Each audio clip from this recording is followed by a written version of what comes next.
Welcome to the Oracle of the Feather Crown Tree. This is your weekly third eye chakra reading. I'm loving this set of cards that came out. They are very much echoing one another. So I always feel like, I get this confirmation basically that they are the right message for the week. So this is about your third eye, your ability to have insight, to perceive things, to see clearly.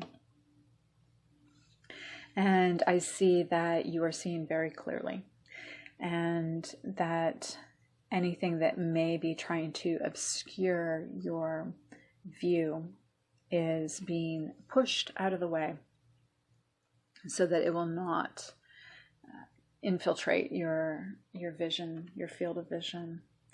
And these things that are being pushed out of the way may not necessarily be in and of themselves bad.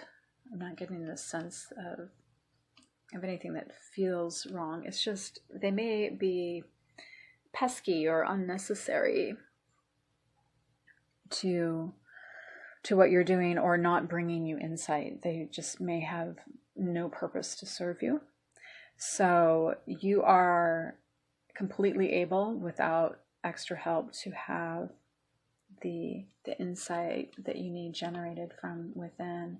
And the second card just sort of reiterates that for me, that you are connected and you know what's right and what's off, and you've really got to stay in a place of trust, of not letting anything chaotic, anything that's trying to get at you, into what you know to be,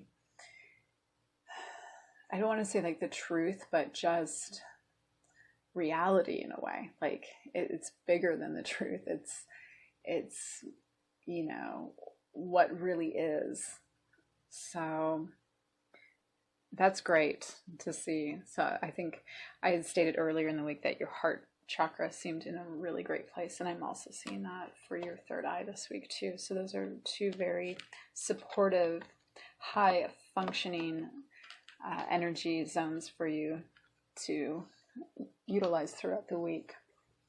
And we're going to stop the reading right there. Thanks so much for sharing it with me. Tomorrow we'll finish the week with the crown chakra reading, so hope to see you then.